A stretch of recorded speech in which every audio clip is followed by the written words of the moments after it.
The work that I do is specifically with psilocybin mushrooms. So that's psychedelic or plant medicine work. But we're talking about creating transcendent experiences, right? And it sounds like that's what you had. We're taking ourselves out of our normal state of operation and connecting, kind of removing the veil and removing the veil of the mind, of the ego. As we dissolve that veil and we can connect to our higher self.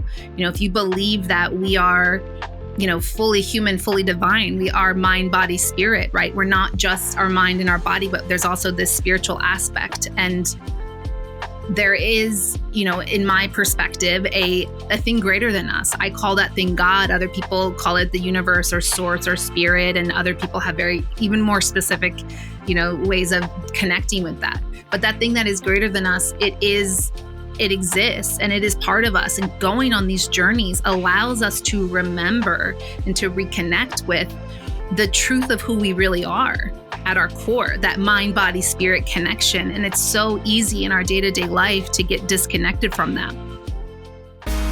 Welcome to the House of Germar podcast, where wellness starts within. The House of Germar is a lifestyle brand empowering women to live all in through interior design and personal wellness. We are a destination for women ready to reimagine what is possible in their homes and lives and then create it. We are honored to have you join us on our mission to empower 1 million women to live all in. I am your host, Jean Collins, and I invite you to become inspired by this week's guest. Welcome to the House of Germar podcast, where wellness starts within. I'm your host, Jean Collins, and today we are kicking it off with something really exciting. We have Niki Wells here, and I am so excited to talk to her. How many of you have ever heard of psychedelic guiding and journey work? Oh my goodness. So Niki is a life coach. She's also a psychology practitioner, but she specializes in psychedelic journey work, which up until recently, I had no idea what a journey even was. So I am so excited to have her on the show. Her energy is amazing. I follow her on Instagram. You have to follow her. Her story is really cool. And the work and transformation she does is so exciting. And I can't wait to share her with you. So Niki, welcome to the show. Oh, thanks for having me, Jean. I'm so excited. What an intro. It's so great to have you. And we are recording this at the beginning of January. So I feel like this aligns so well with the things that I'm talking about for January and just trying to get people to be educated on different things. And it'll come out a little bit later. But the fact that we're talking the beginning of January for me feels really good. The times of change, right? Yes, the time of change and evolution and growth. How do we make it happen? How do we make it happen? Yeah. So where are you located, first of all? I am in Chester County, Pennsylvania, which is outside of Philadelphia. Okay. For the time being. Right. And you spend a bunch of time in Mexico as well. I do. Yeah. On the Pacific coast of Mexico, kind of in the Puerto Vallarta area, Sayulita. I used to live there and heading back for some time here. And in my ideal world, I would split. I would be half the time here and half the time there. So we'll see. Ooh, yeah. I like that. I like that. Yeah. We'll talk a bunch about Mexico because this is going to come out. You're doing an event in Mexico and we're going to make sure we talk all about that because that is very cool. So I love to share my guest journeys because a lot of us don't wake up one day and say, yeah, I want to be a psychedelic guide. Okay. And so I love to share the stories of my guests and how did you get to be where you are today? So if you wouldn't mind, give us a little background about how you got to where you are today. I like to go way back. And when I was in, let's say 2006 or 2007, probably 2007, I was a sophomore in university at Penn State. And I took a class. It was like an eco biology class, but really it was just consciousness studies. And this class completely opened my eyes to an entirely different world than what I had thought life and the world was all about. And it really, I think, changed I don't think it did change the trajectory of my life. And so from that point on, I started to get into studying, holistic healing and wellness and alternative, consciousness ideas and all these kinds of things. And so since then, this has been my path. And I've had many twists and turns along the path. In, I guess, what was that? 2016, I did my first life coach and health coach training program. And that was really when I found coaching, I was like, wow, this as a modality is, and I know you know this, right? It's life-changing, the tool of coaching. Yeah. And I started working with people and specifically in mindset. And I've always had a very much of an interest and passion in the workings of our mind. Like how do we be who we are, right? And how understanding, when I understood through the sort of consciousness studies that I was doing that and spirituality studies, that we can change the life that we're experiencing through our mind, right? And through the thoughts that we're thinking and the subsequent actions that we're taking, it changed everything for me. It really, really did. And so I started doing mindset coaching with people and working with a lot of entrepreneurs and other coaches. I co-founded a coach training program. Ooh. And trained over 500 coaches. It was called the Cannabis Coaching Institute. So, love that. Yes. My business partner at the time, she had a really popular cannabis blog called Wake and Bake. It's still going on. You can check it out. And we came together and started teaching people how to help people get healthier using cannabis. And so my sort of part of my role in that school was training and teaching coaching and teaching mindset. And anyway, along the journey, along the pathway we go, I had a personal, I started exploring psychedelics and different psychedelics and plant medicines probably from that time in 2007 when I took the class onward. And I had a journey on mushrooms, on magic mushrooms, psilocybin in 2019. And the mushrooms very clearly gave me the message of, you need to go back to Mexico, you need to go to Oaxaca, and you need to start working with the mushrooms in your work.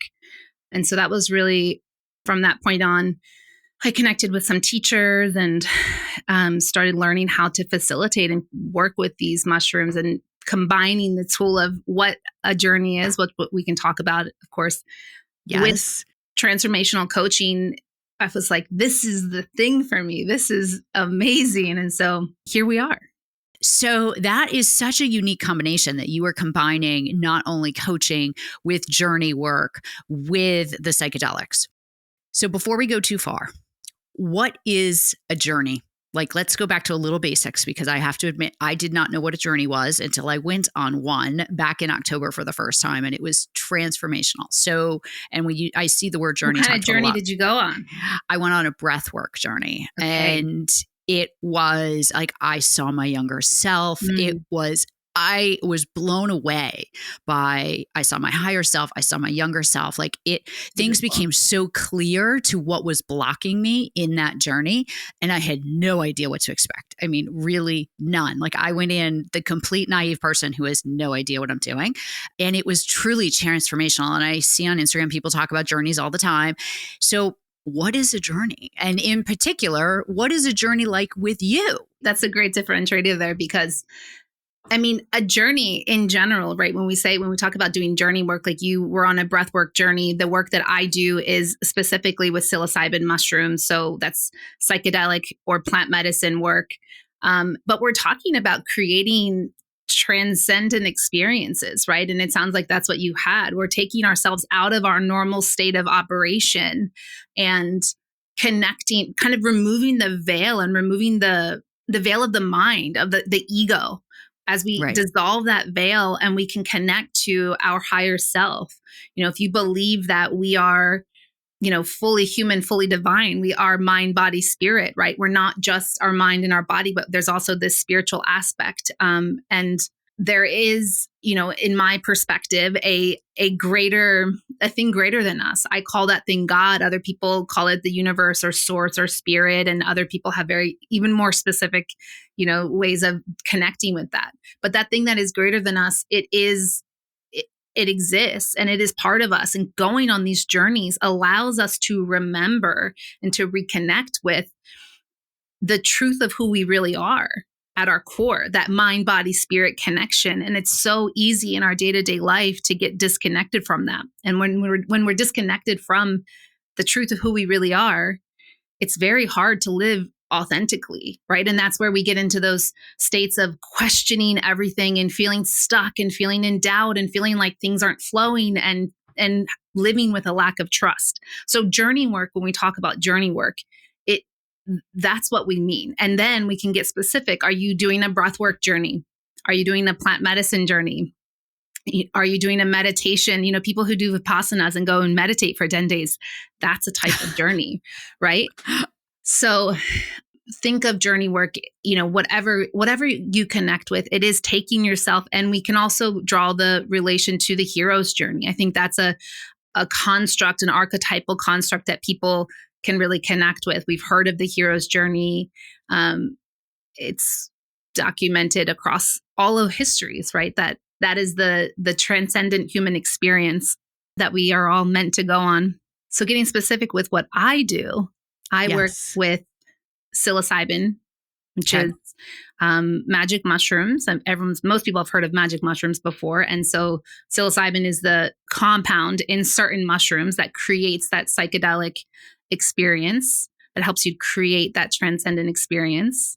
And so I take people on mushroom journeys, plant medicine journeys, and we work through, I have a very specific process of, like we already mentioned, working with bringing in the tool of coaching. So journey work and psilocybin journey work, I could like nerd out and go into some things here. No, I love it. Okay. Oh, I love it though. But I think it's so cool. It's fascinating. Yeah. So I got to like organize my thoughts. Working with psilocybin is an incredible, and going on that kind of a journey takes you to it has the potential to take you and to connect you to parts of yourself that you've never been connected to before, and to connect you to that, I've met God in my journeys, and it's life-changing. And when we combine that with the tool of transformational coaching, we're talking about changing your entire life. You have the potential. We already have the potential to change our entire life just through changing our habits of thought and behavior. Psilocybin and doing this mushroom journey work basically like gives you this 10x, 100x opportunity to really change, because not only is there the spiritual aspect that I've just kind of spoken to, but there's also a component of how psilocybin works in the brain. Psilocybin has a neuroplastic effect. It creates new neural pathways in the brain. What are neural pathways? Neural pathways are all the connectivity that makes you who you are, all the thoughts that you think on repeat, the habits that you take on repeat, which 95 to 98% of our life experience is subconscious operation. So it's habitual operation. They're all pathways, and they're well-worn pathways. If you can think of, you're at a ski slope and a bazillion people have gone down the same, and it's super packed down and it's pretty icy, and it's just kind of like, you just go, right? There's no effort there. You just do it. You just do it. You just pizza down. Right. And so those are well-worn pathways. Psilocybin, when you go on a psilocybin journey and you activate this new potentiality for new pathways, psilocybin repairs the brain, repairs neural networks, creates new pathways. And what those new neural pathways are, the most simple and direct way that I can explain that is it's potential, it's opportunity for you to begin to break out of those old habits that have been keeping you stuck. And create something new. Now, of course, you can break out of those old habits. The brain works with repetition. So you can, let's just take the New Year's example of everyone going to the gym, right? And starting your fitness routine, right? And every year by like 2 weeks into January, most people fall off of their fitness routine, right? And so that's because they have a current existing pathway that is very well worn, does not go to the gym. That version of you does not go doesn't to the gym. Like the gym. Yes. The pathway is like, no, we don't go to the gym. That's not who we are. Right. And if you were to push up against that and you were to stick with your routine no matter what, and you do that for 75 days, you create a new pathway. And now the old pathway, which is we don't go to the gym, is no longer the one. And now you're operating on the pathway of I do go to the gym. So you can create change with repetition. But when you do the journey work, you get this opportunity because all this activity happens in the brain. And now you get to decide, okay, where am I going in my life? If I was to be unstuck, where would I be? Okay, that's where I want to go. Great. So now I have to take the actions and think the thoughts that take me there. And having done the journey, you've just got this like leg up and support in getting you there. Right.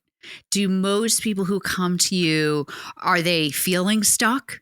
and they're looking for help to get unstuck, but they don't know exactly what that is?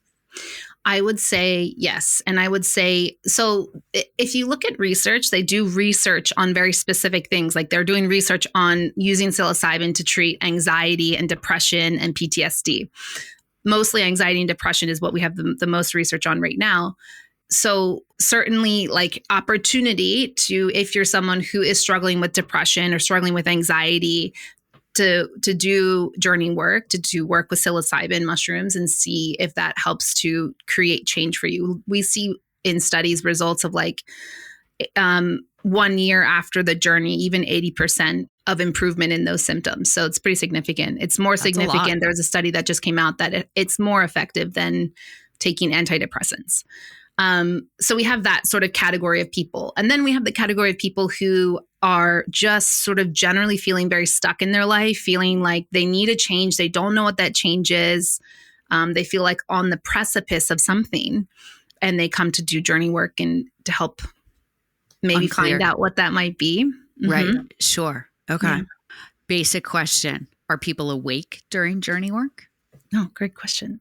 Let me tell you how it goes, right? So we're people, and I think with psychedelics, there's sort of been a bad rap. People hear about bad trips, and there's all this sort of like negative propaganda that really is kind of unfounded. Yes, do people have bad trips sometimes? Yes, and I'll tell you what that's about.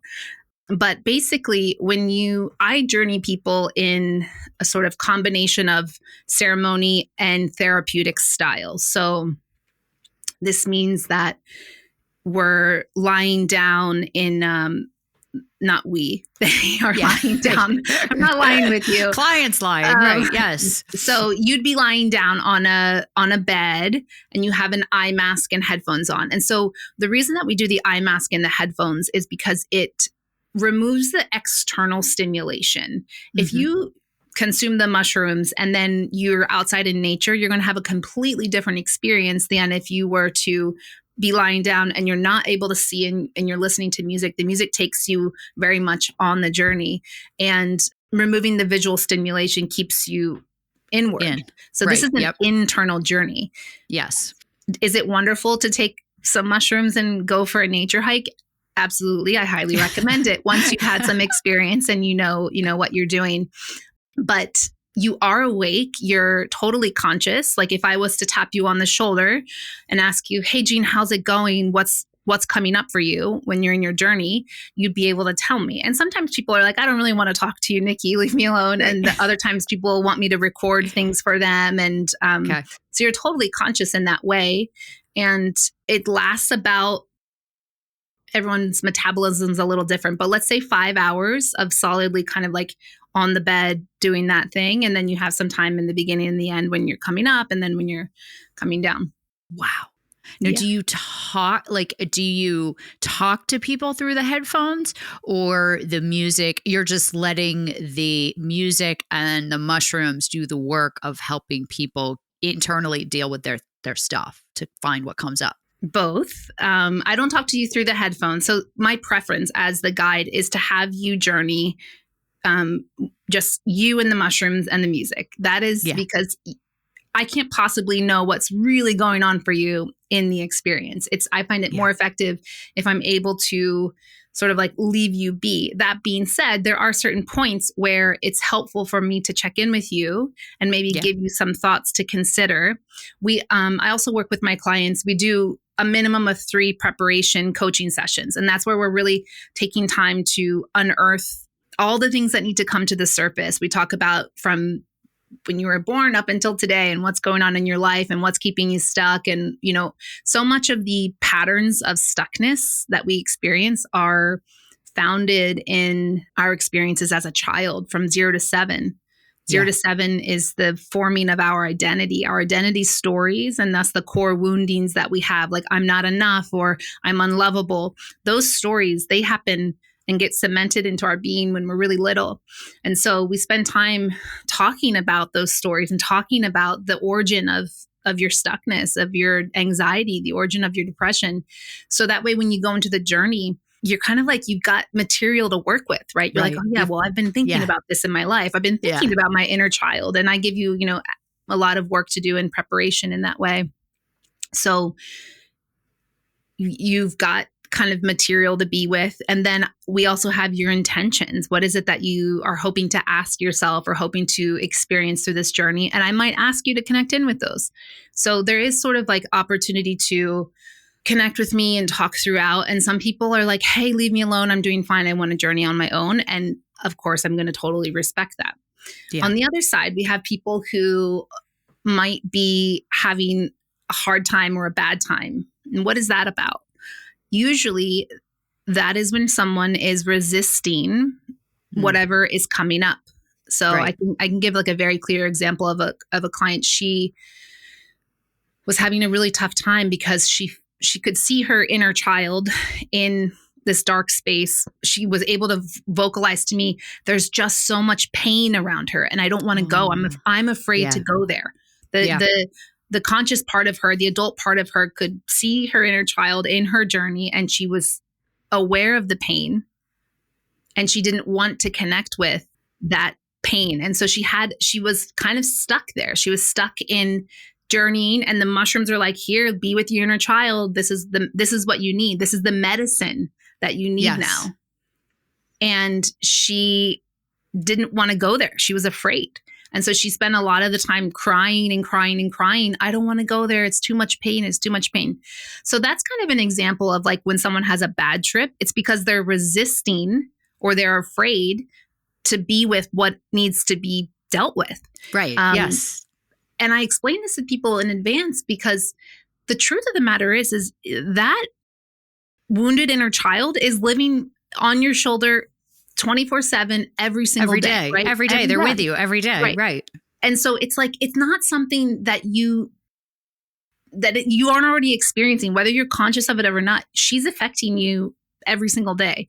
And so why not have the courage to go and be with the part of you that needs to be seen and needs to be witnessed so that you can heal it? That's what you come to the journey for, right? Yes. So yes. That would be an example of when someone doesn't have a good time, like what that might look like and why usually that happens. And what normally happens afterwards? Do they automatically remember what's happened? Yeah, absolutely. And this is okay. So we have the journey, we have the preparation, and then we have the journey. And then after we have integration. And integration is in many ways almost more important than the journey itself, because we're taking the insights from the journey and we're applying them. What does it mean? We're making meaning of them and we're applying them to our life.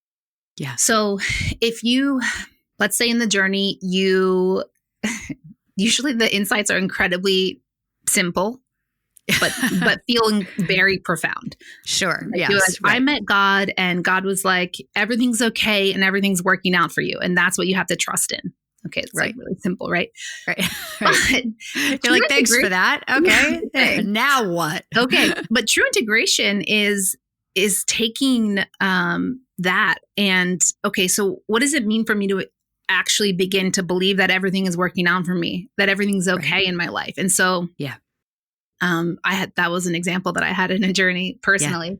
And then following that journey in the months to follow, there was a lot of life stuff that happened. That was challenging, like a health thing and a breakup and all these things. And what I did was I kept taking myself back to, okay, remember the journey. Remember that you decided everything is okay. Everything is working out for you. God is with you. And so in those challenging moments, I would just like go through that as a mantra, right? And connect back to that was so true and so profound for me. And I have to believe that now, even though this challenging life thing is happening.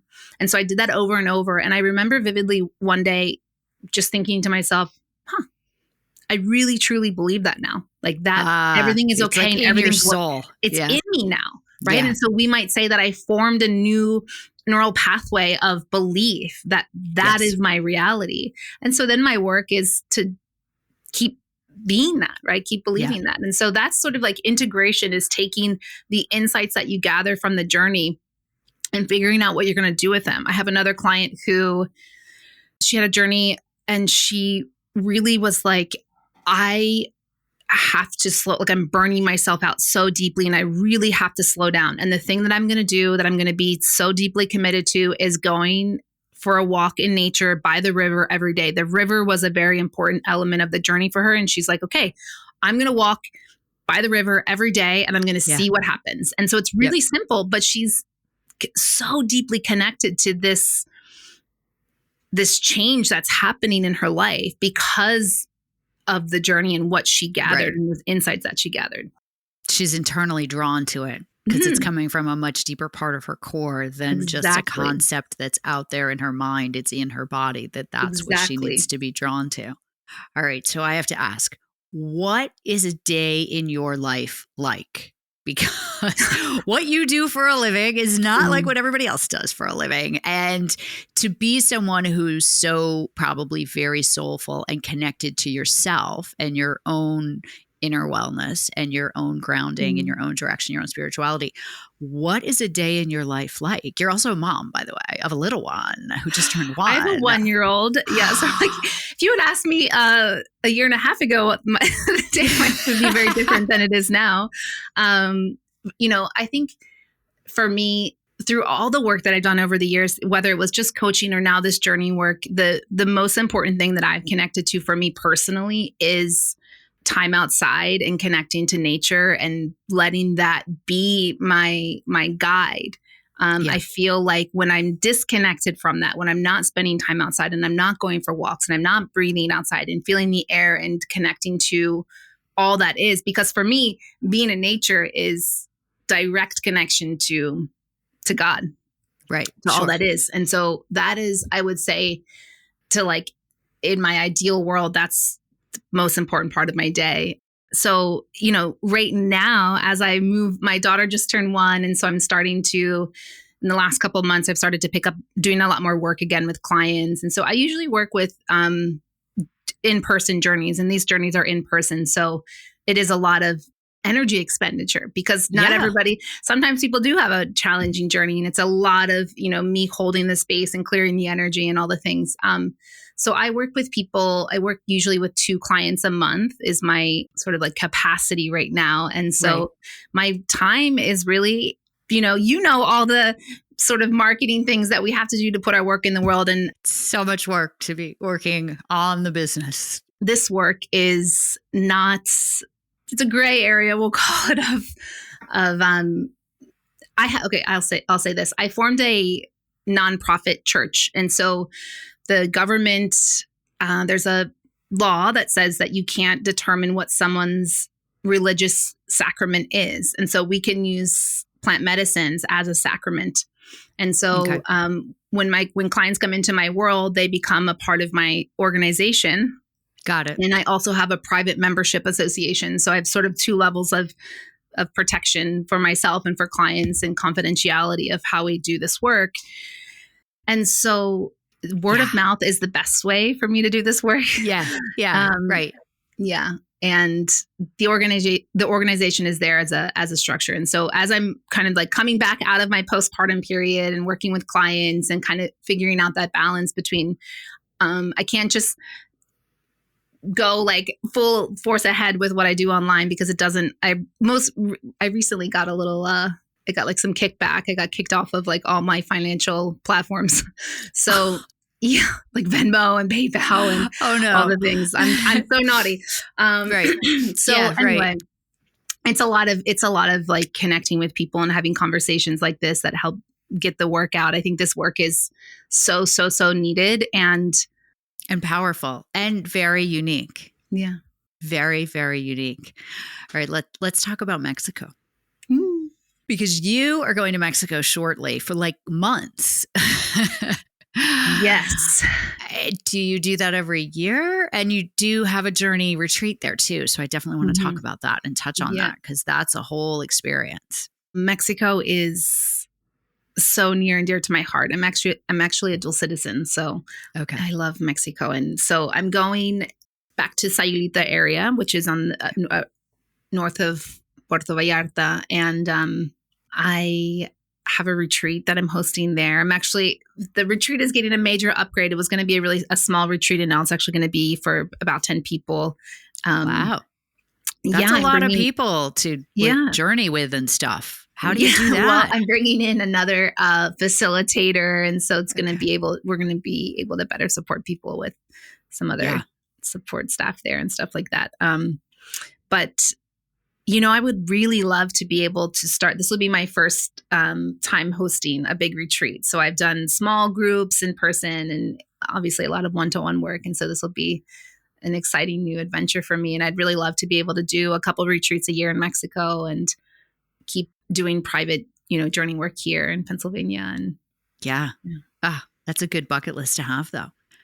And yeah, you get to be in Mexico for a while. And your daughter's only 1. So like now's the time to do it before it's a girl, right? You have a girl. yeah, she's I a seem girl. to recall. Yeah. Yeah. Before she starts school. And then even then you could homeschool her. And wouldn't that be amazing? I know. I hope we'll see. I just started my master's in clinical mental health counseling. So I'm You also did. going to school. Oh my And goodness.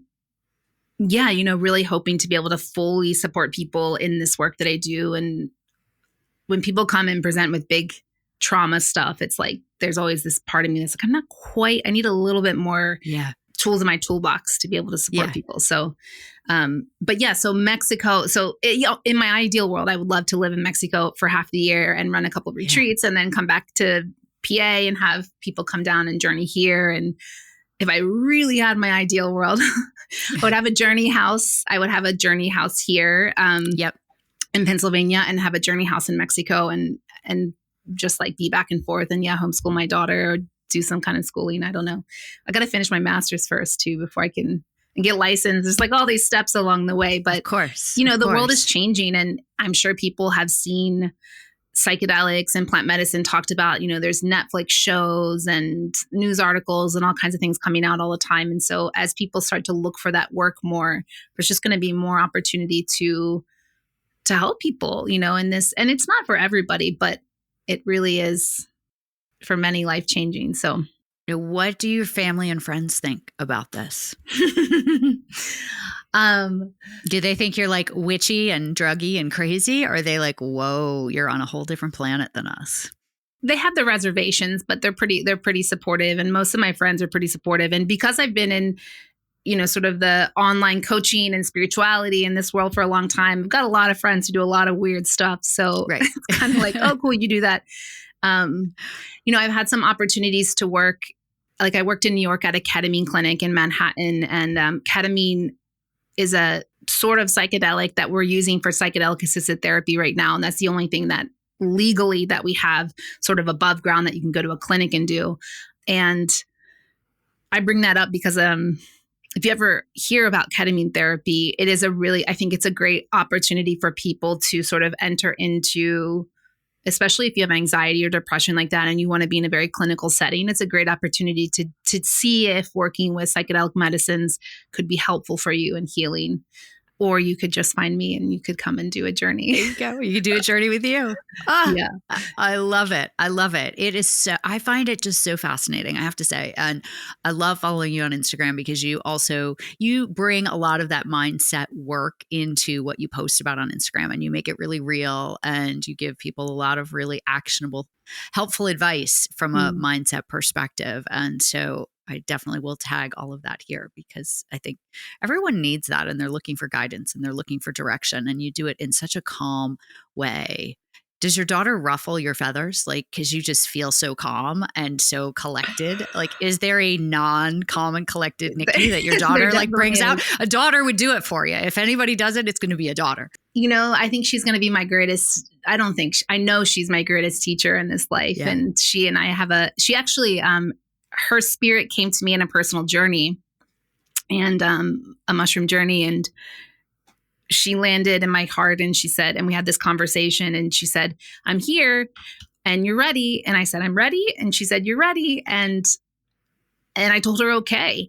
And, not to go into the whole story, but I was pregnant like 3 months later, and she was a surprise. It wasn't, wow. I'm not with her dad. And it's been a whole thing. And, I know that she and I had this soul contract. And so, yes, she ruffles my feathers. This morning, she refused to let me put her diaper on. And I just was like, you're going to, okay, fine, and it's like, It's like, okay, I'm going to take the chance and do something else with you for a while. And hopefully you don't go to the bathroom on the floor. And if you do, it's fine. Right. So I'm learning lots of things with her. And yeah. Patience.